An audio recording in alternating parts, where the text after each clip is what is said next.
Okay, so at this point, I would like to have our guest speaker for today, Lisa, come and give us an invocation for our service.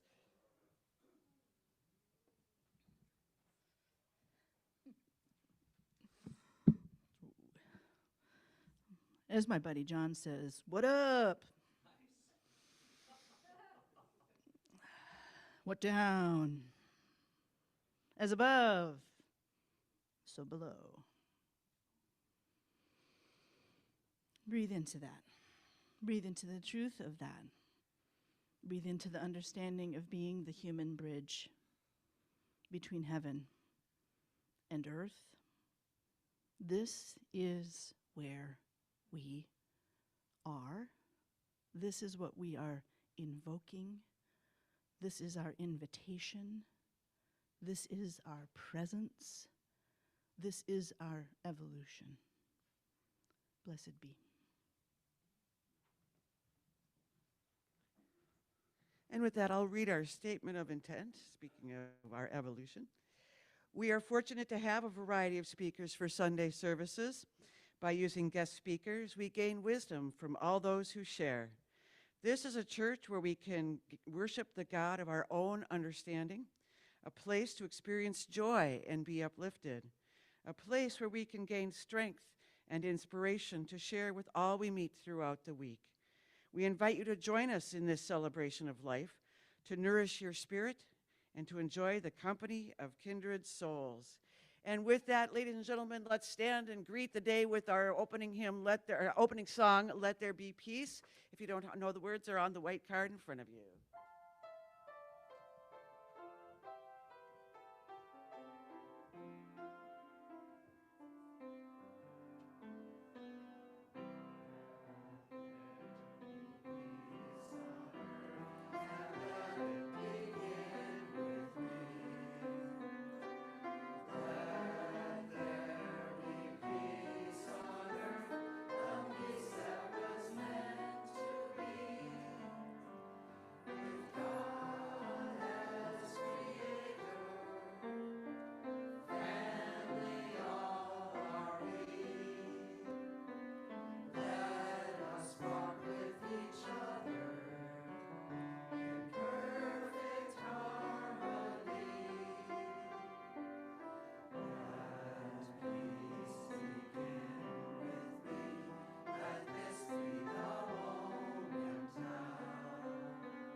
So, do you want to be introduced before we do the humming?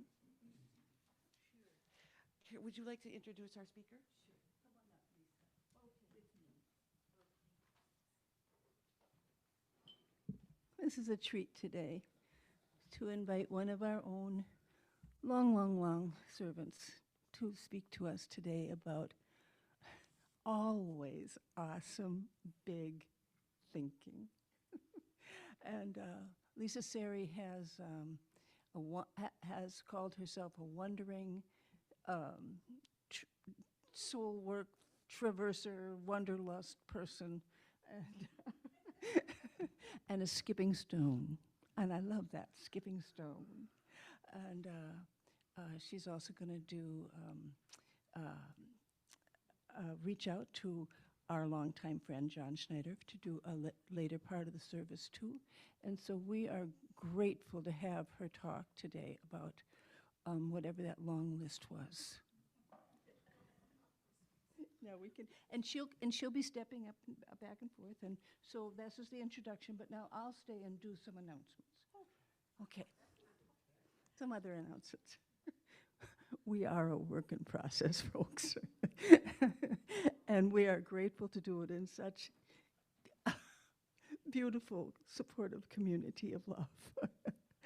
And for the announcements, I want to say, as the lowercase small p president of our board, where we're in a flat system, very as a choir and as we know how to make it so far, I've deemed this our clean and clear spring. And it's May, and we have a lot of time left in May, and we don't have a whole lot we have to do because we've been working on stuff for quite a while, but we're going to be continuing in process, and we know that we have 2 big pieces of furniture that likely will be asked to share with any of you who want it. One's a nice filing cabinet in good shape back in that storeroom there, so you can take a look at it if you would like it to think about a filing cabinet. And then we have a shelf in the back meditation room that has a damaged top on it, but it still really serves a lot of purpose. So those things are happening, and then we're going to be carrying out all the books in July. And so we have boxes of books left from the sale. So if anybody feels like they want to refresh their library, we certainly have a lot of books downstairs, packed in boxes that are there. And we also are looking at the Sing and Share next week, and I want you all, final piece here, is, you know, when we have Sing and Share, we do extra singing because Barb is with us. She'll be with us from Madeline Island tomorrow in all of her travels. She does a lot of traveling.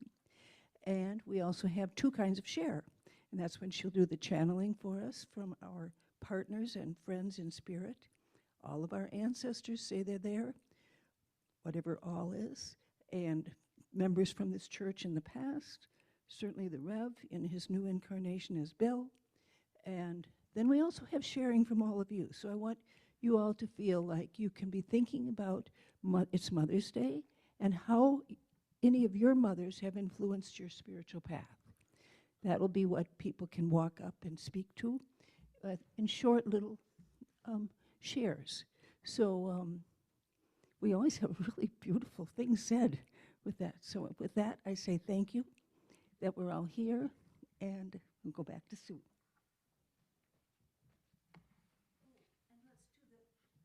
And let's do our 3 affirmations together. And I would love it personally if we'd stand up. These are the 3 affirmations that came in from Spirit, and we're going to do them as a call, and then say it again. I'll say them, and then you say them back. And just sink, you might even want to close your eyes and just sink into them for a minute. The first one is joyful teamwork is our way. Joyful teamwork is our way. Listening kindly is our path. Listening kindly is our path. We are in renewal together. We are in renewal together. Thank you all. All right. Don't forget, we have a lovely little lunch arranged downstairs after service, so please join us. That is our communion for our service. So join us down there for lunch. Also, don't forget to turn your phones off, please. I did.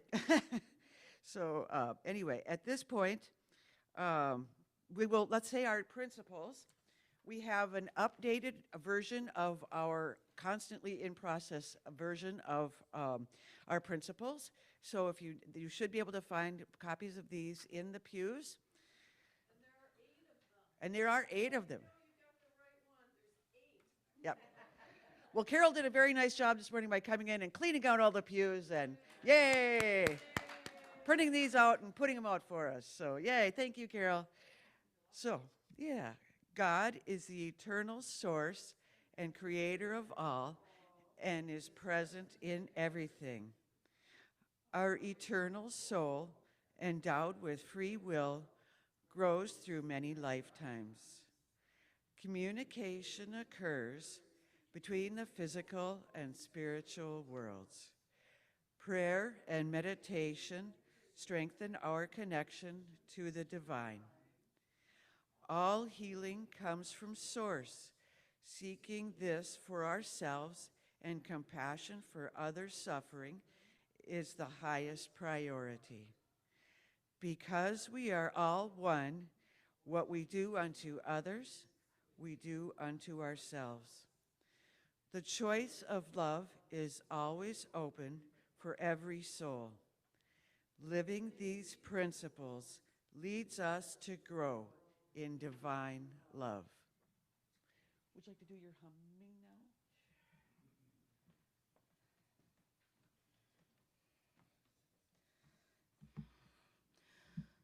So if you'll just remain present for this for a moment.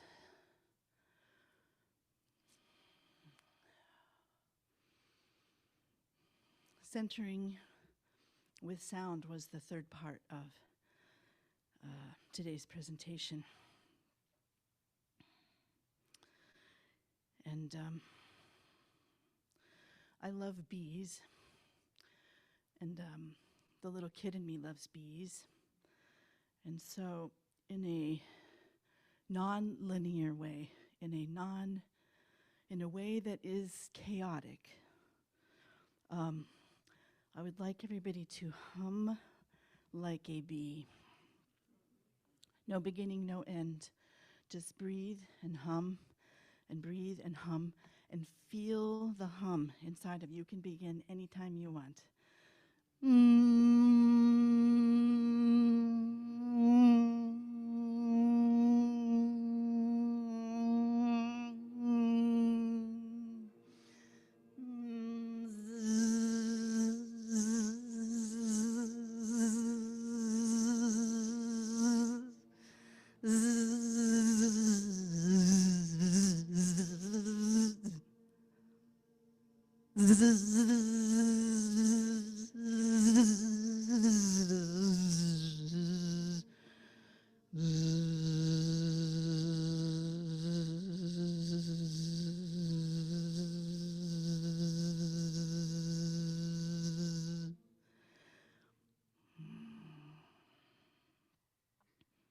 Did that feel like a bee to you?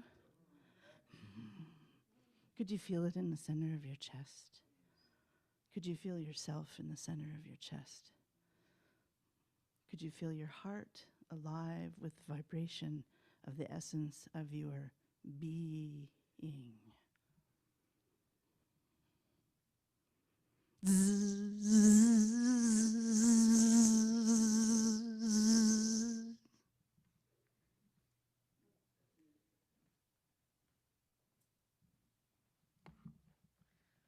Oh, with that thought in mind, does anybody have anyone they'd like to have that hum go to, as in a form of a prayer?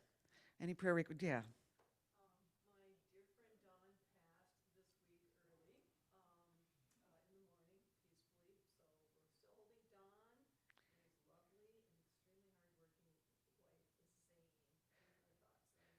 Don and Zane.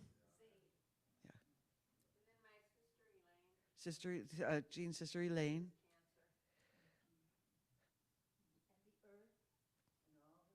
The earth and all her peoples.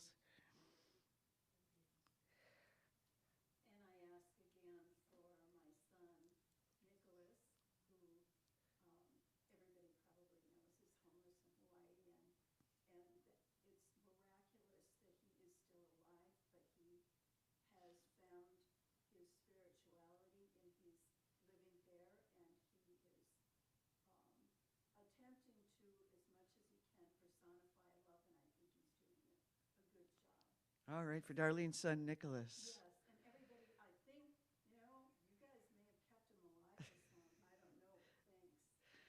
Oh, definitely. We work at it. We work for others. As with, can someone please bring forward the healing bowl?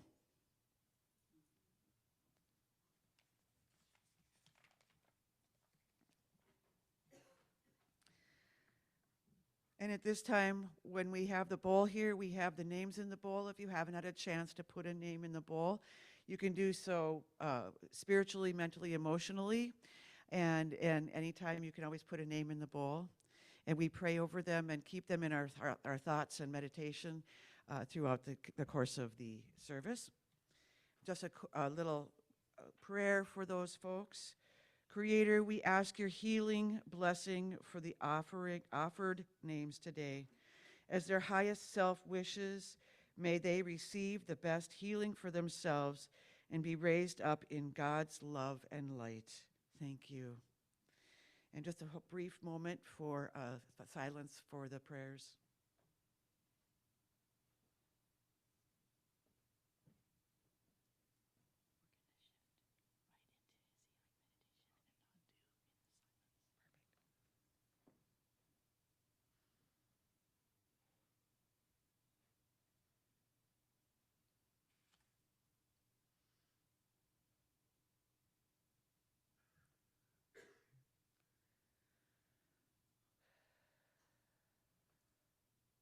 Nice deep breath in.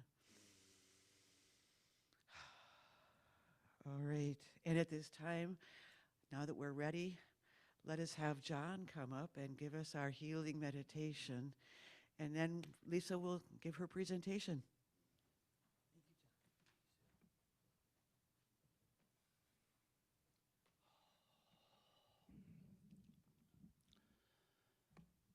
Let's all settle into our bodies. Another few deep breaths.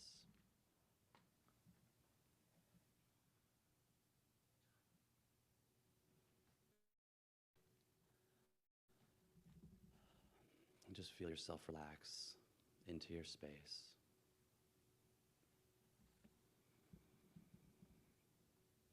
And as you breathe deeply,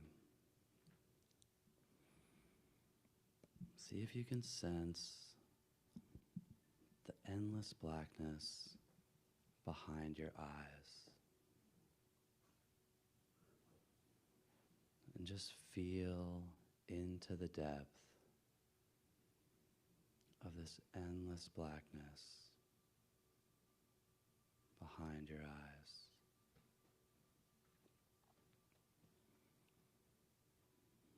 Sense how far this blackness goes.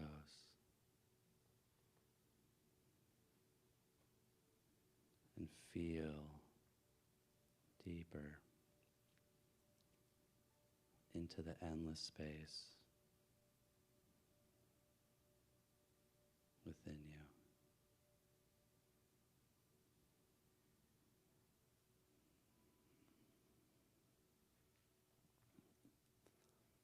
And now sense the endless depth of the infinite space way out beyond you.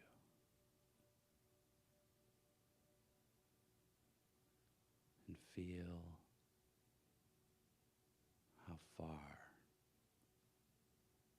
this infinite space stretches out beyond you.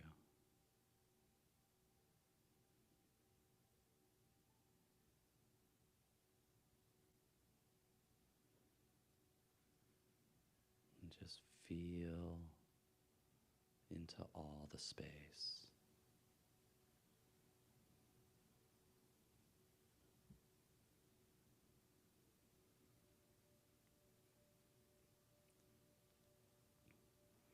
And know that you are the space. There is only the space.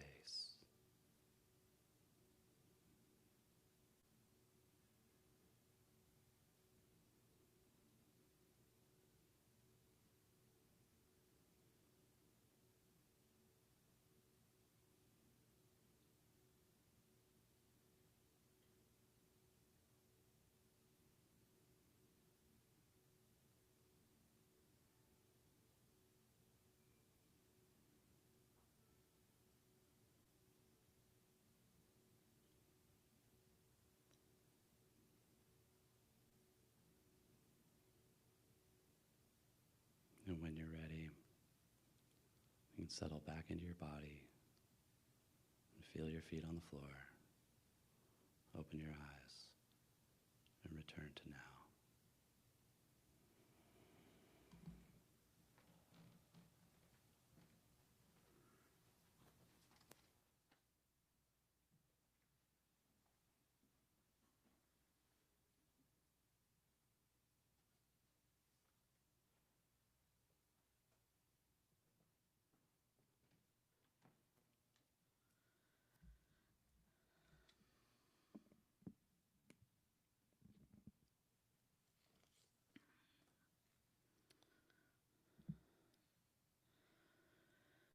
Good morning.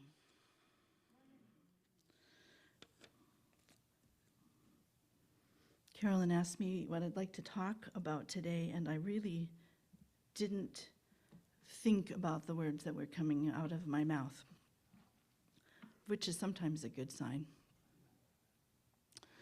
And I said, emergence, contemporary chaos, and centering in silence. And whenever I set myself up that way, I always have to figure out a way to ground myself into this 3D reality with however it is that spirit and the woo-woo beings that are guiding me, they're providing me some form, and then I have to figure out what to pour into it. And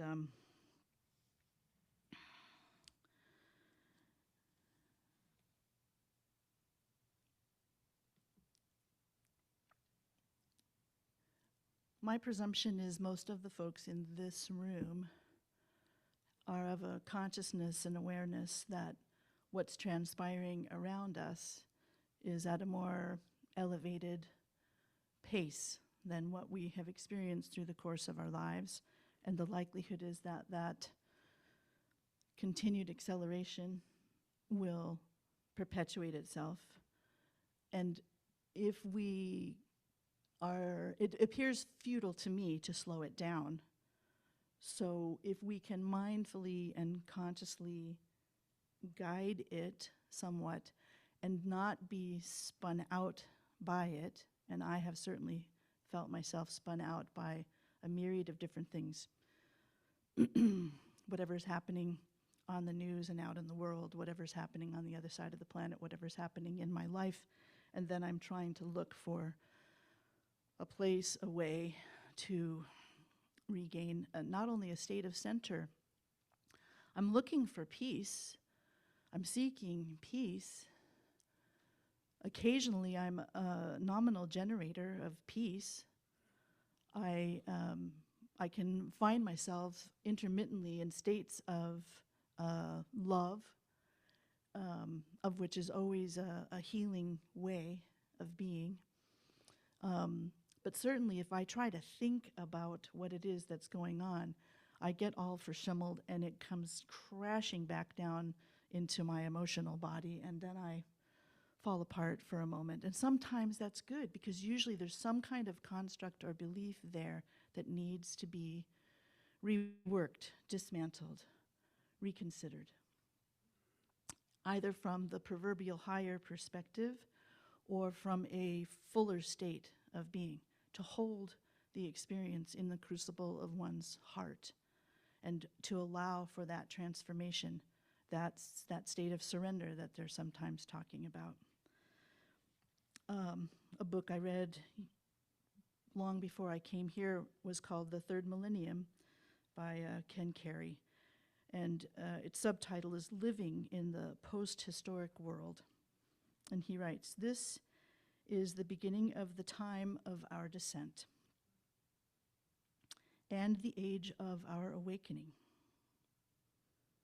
the time when spirit and ego harmoniously integrate, the time spoken of in ancient cultures as the era of the gods' return.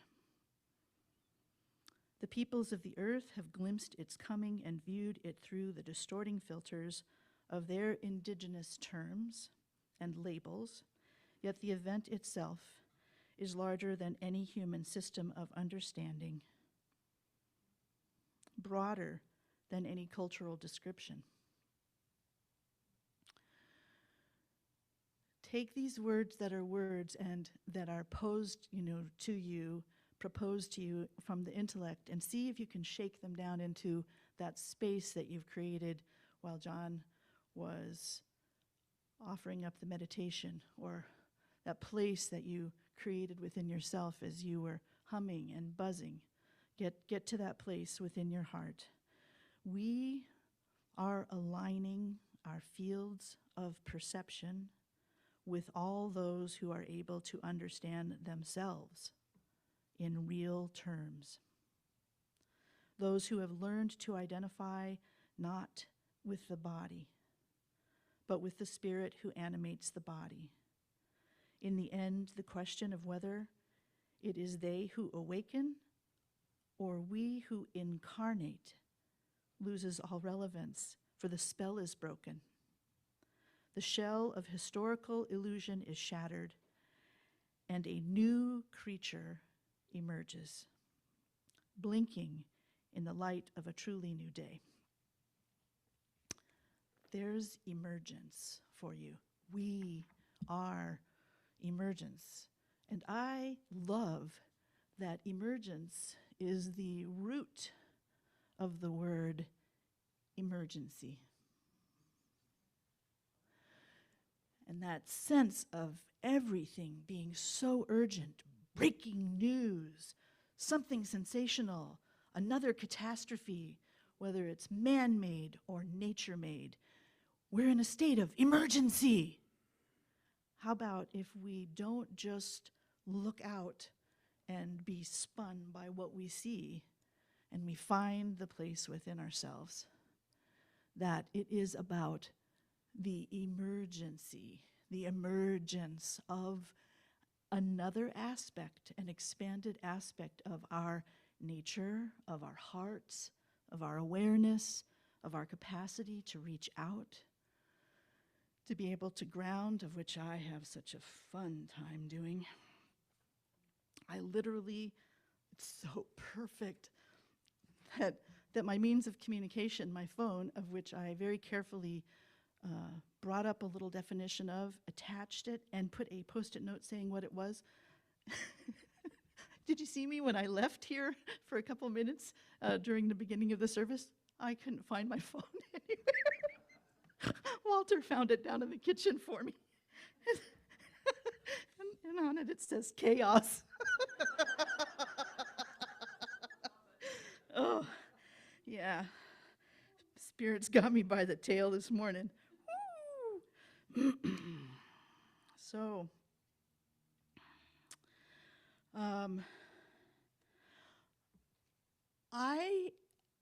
this was an awakening for me just in the last couple of days. I totally thought chaos was a state of being that was like somewhat unmoored and indicative of polarized forces bumping against each other, and but I've always said that chaos is the cradle of creation. But never have I actually looked up the word chaos, and as one does when they're going to speak sometimes, they're looking for a way, and it says, what God is chaos? This is what Google gives me. What God is chaos with a capital C, H-A-O-S. Chaos is one of the primordial gods of early Greek myth. As such, they, and they meaning male or female, they are one of the deathless gods, without form or gender, and often referred to as an element instead of a being.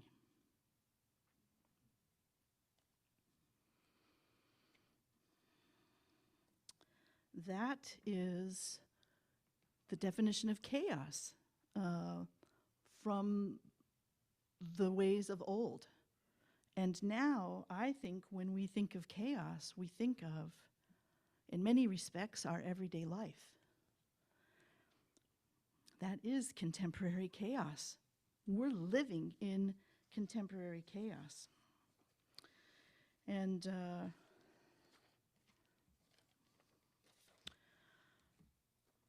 I wrote this as a reminder to myself because chaos is also referred to as prima materia in Latin. Prima materia, the first matter, the matter from which all matter springs, the substance, maybe better, from which all matter springs. Chaos is the cradle of creation. If we are going to have, quote unquote, new earth, it has a beginning We are it. We are in it. It is chaos. So when John, through the course of the meditation, has you envision an expanse of black out in every direction, and it strangely centers you, but also makes you feel like, whoa, what's out there? But then you're in it, and you're feeling tethered, present, heart-centered, and then he shifts the perspective from look out there to you are out. That is what you are. That black space, the essence of your being, is the totality of all that is. So we're undergoing this shift, this perceptual shift of understanding that while we are individuated beings upon this planet in our flesh-filled form, in the 3D world that we speak of, that this other talk amongst those of consciousness, a particular consciousness, who speak of things in fourth dimensional ranges, of which is kind of time, which is kind of just a man-made construct, and into whatever it is that is the fifth dimension, in the age of Aquarius. Harmony and understanding, sympathy and trust abound. Those are the words of the song. Can we bring ourselves in our flesh-filled forms? Can we expand our awareness and our consciousness? And then can we embody that awareness into the present? Can we make it of earth? That's us. That's us. That's our mission. We are the emergence. We are experiencing contemporary chaos. When we get spun by it, centering ourselves with sound or silence, the sound of silence, or stillness, or maybe a walk out in nature, or maybe an immersive amniotic bath where the central nervous system can get away from the clamory place and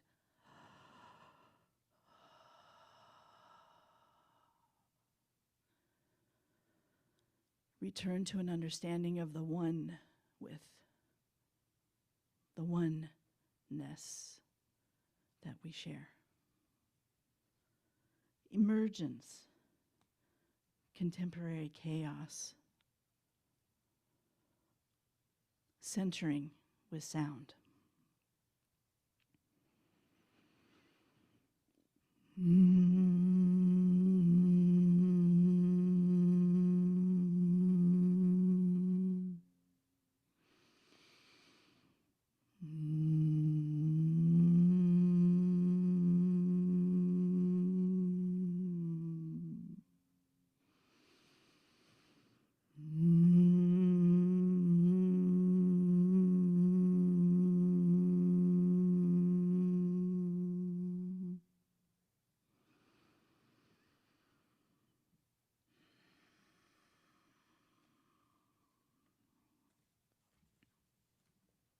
Thank you.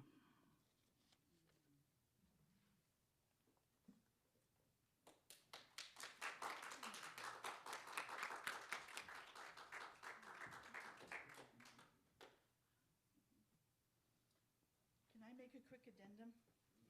3 minutes? Surely. Because I get into that space and I forget the 3D world, and I did a really interesting experiment and I want to share it with you. Thank you. I did an interesting experiment and I want to share it with you. I think I do. One of the things that's really spinning me a lot is artificial intelligence, the advent of artificial intelligence.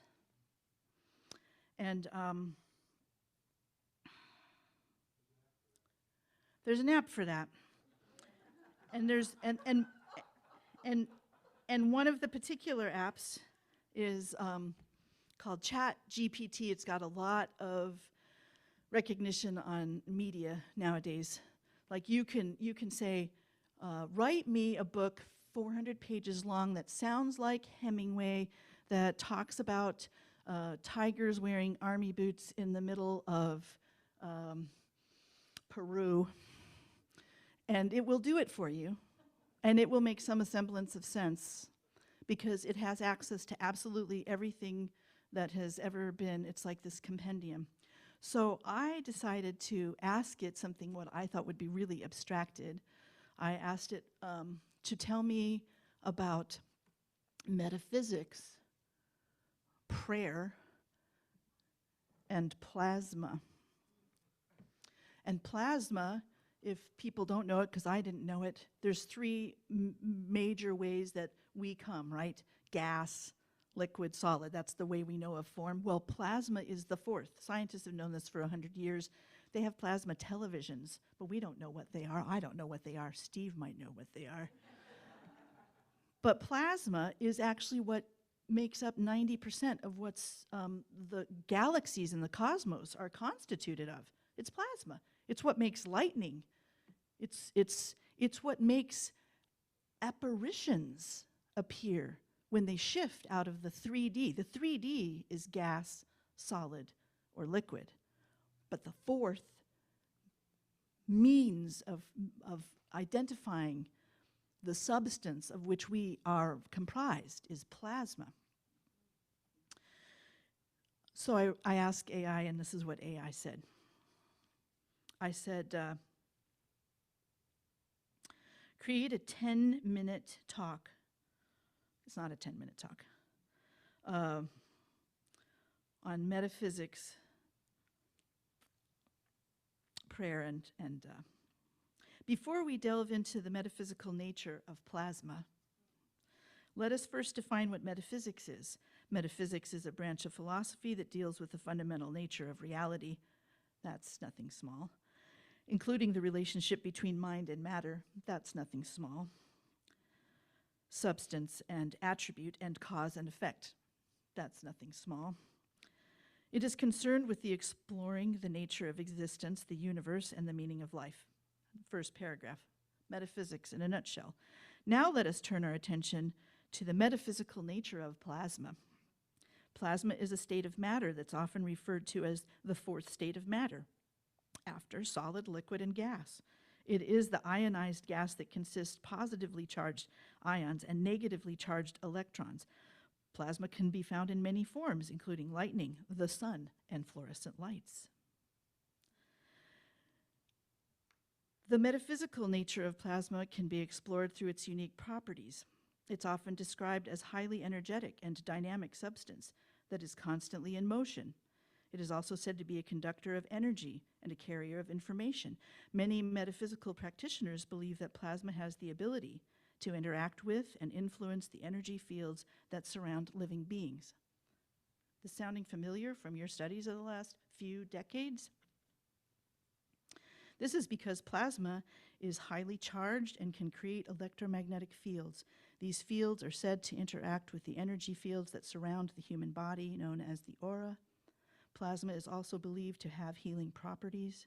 Some alternative health practitioners use plasma devices to treat a variety of conditions, including chronic pain, inflammation, skin disorders. The idea behind this is that plasma energy can stimulate the body's natural healing processes and restore balance to the body's energy systems. In addition to its healing properties, plasma is also believed to have spiritual significance. Some spiritual traditions view plasma as a symbol of divine energy and the life force that animates all living things.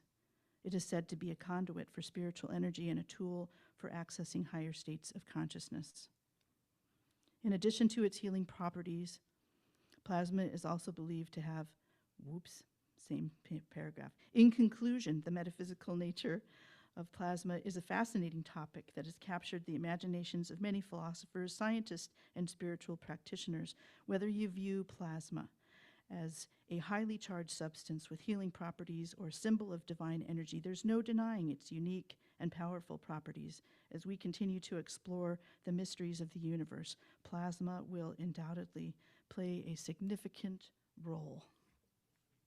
I will leave you with that.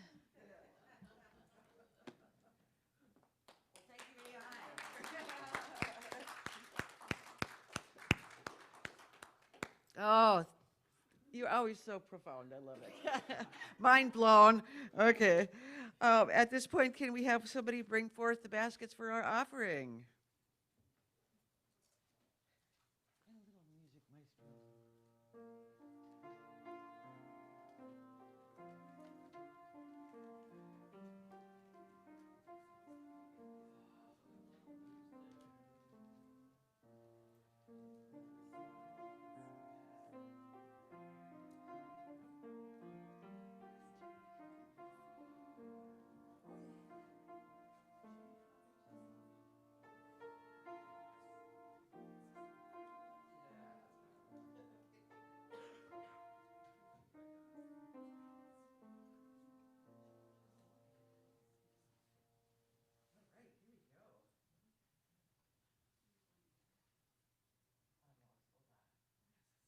With the energy of the universe of creation, we ask a blessing on what we have been given here, but a blessing on everybody that is here, that the plasma of the universe and around us will continue to help each other, but always together in light, compassion, love, peace, and joy.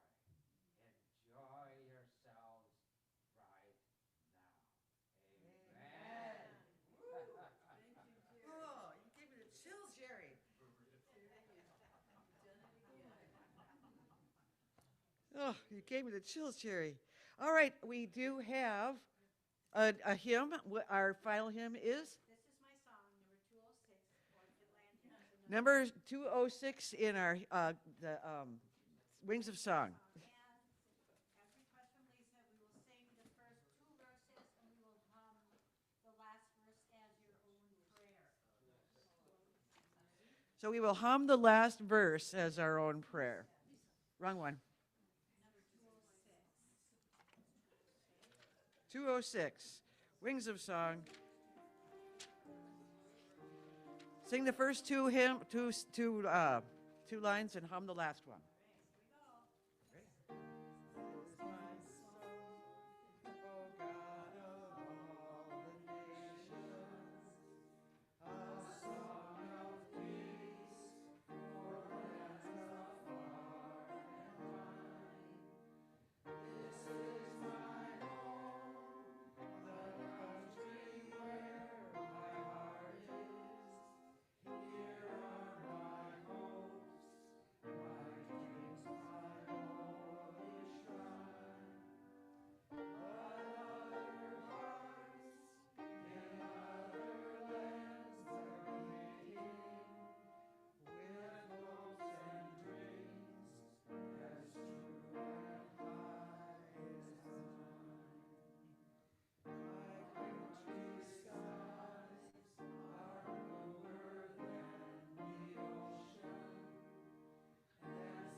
right, for a special treat today, Debbie Guitar is going to give us a spirit message.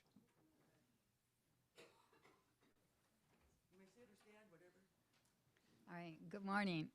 So this morning, as we were humming, and so I had my eyes closed, and all of a sudden the whole room was lighted with a circle, and everyone in the church had spirits with them from a long time ago. And as we were humming, their vibration, they started spinning, and as they were spinning, they turned into, I guess, what I would call fairies. And as their wings were vibrating, they then turned into thousands of butterflies that then dispersed. And so what their message was loud and clear, was transformation. And so their message is, please take time at some point to meditate, to hum, to draw, to write on transformation. This is a very, very powerful time for that piece. So thank you, spirits. Thank you. At this time, we'll say our church affirmation, and then we will have a benediction from Lisa, and we will get in our circle after that. So, we totally accept the belief that God is in charge of the affairs and direction of Lake Superior Interfaith Community Church. We know that as our thoughts of trust and joyful anticipation join in harmony with the thoughts of all the members of this fellowship, we attract the right ministerial leadership to our spiritual community, and we are grateful. Woo! Lisa. My buddy Rumi's going to close us out. There are two kinds of intelligence. One acquired, as a childhood in school memorizes facts and concepts from books and from what the teacher says, collecting information from the traditional sciences, as well as from the new sciences. With such intelligence, you rise in the world, you get ranked ahead or behind others in regard to your competence in retaining information. You stroll with this intelligence in and out of fields of knowledge, getting always more marks on your preserving tablets. There is another kind of tablet, one already completed and preserved inside of you, a spring overflowing its spring box, a freshness in the center of your chest. This other intelligence does not turn yellow or stagnate. It's fluid, and it doesn't move from outside to inside through the conduits of plumbing learning. The second knowing is a fountainhead from within you, moving out.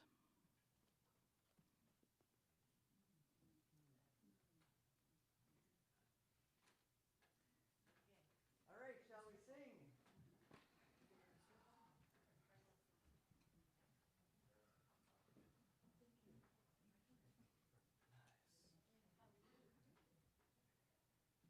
We may have to go shift around a little bit. We got too many people. A little bigger circle. The bigger circle. We love it.